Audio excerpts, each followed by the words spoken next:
Former American Idol star David Archuleta has reported finding new happiness after leaving the LDS faith. Embracing his identity openly, Archuleta expresses a sense of flourishing and contentment. His journey from a Mormon upbringing to openly embracing his queer identity brought on attention and an eventual awareness that not only did he not fit in, but that trying to fit in his humanity into the LDS Church's expectations of queer members added weight that became almost too much to bear. But the real story here is a segment of Latter-day Saints who, watching from afar, have decided for David that he can't really be happy, and that they are in fact sad for him, that he has made a terrible decision to leave, and that they can tell he has lost the spirit and the light in his eyes.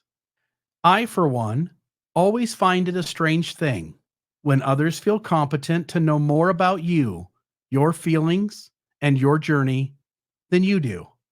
I learned years ago that people's stories are sacred and that we have no right to impose that someone is unhappy when they claim to be so, or to decide that someone is fallen when they report flourishing. Latter-day Saints have been taught that the happiness of non-members, especially those who leave the faith, couldn't possibly be real happiness. That any path that doesn't include becoming a more faithful, loyal Mormon is the wrong path, one full of sin and damnation.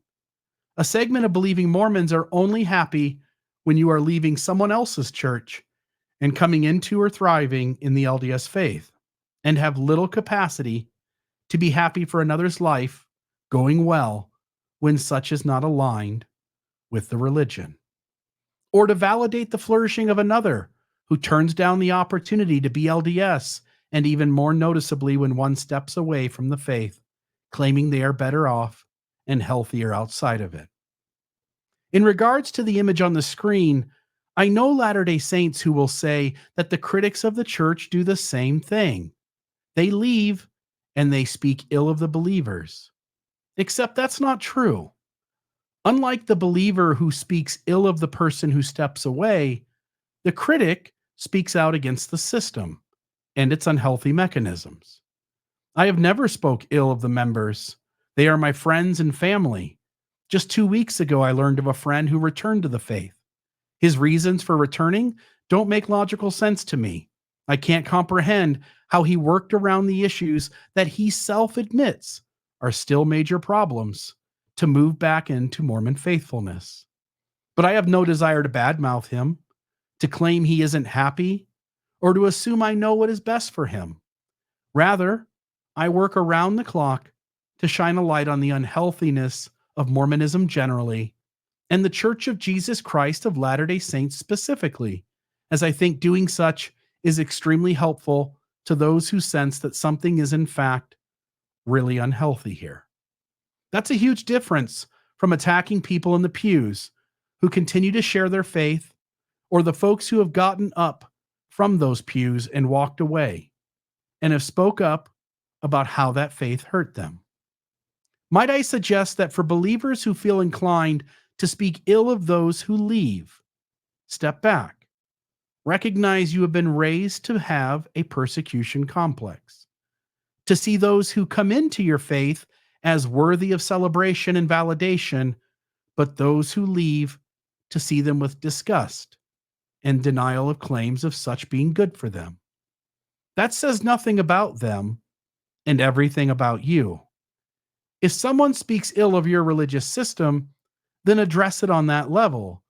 Either tackle with them the complaints they have, or testify of the happiness, joy, and support your system has provided you. But don't make it personal. You are not your religion, and an attack on your system isn't an attack on you. No more than someone pointing out the flaws or abuse of the Rotary Club or the Kiwanis Club is an attack on a member of the Rotary Club or a member of the Kiwanis who they themselves didn't exhibit the flaw or help carry out the abuse. So David Archuleta no longer believes in Mormonism. Okay. So David Archuleta has left Mormonism. All right. David says he is happier, more connected, and is flourishing. I say congratulations to him. I'm happy for him. And you should be too. And I do the same for my friend Landon. Congrats, Landon. If you are happy, I am happy for you. And I celebrate your living your life the way you choose and value your happiness and flourishing so much more than my need for validation that your faith system is unhealthy. Of course, we are still friends. Why wouldn't we be? My friends and loved ones believe all kinds of things that I can't bring myself to believe. What I think about your religion is a separate issue than what I think about you. And for those who speak ill of David and others who leave, maybe you could consider the value of having such a perspective.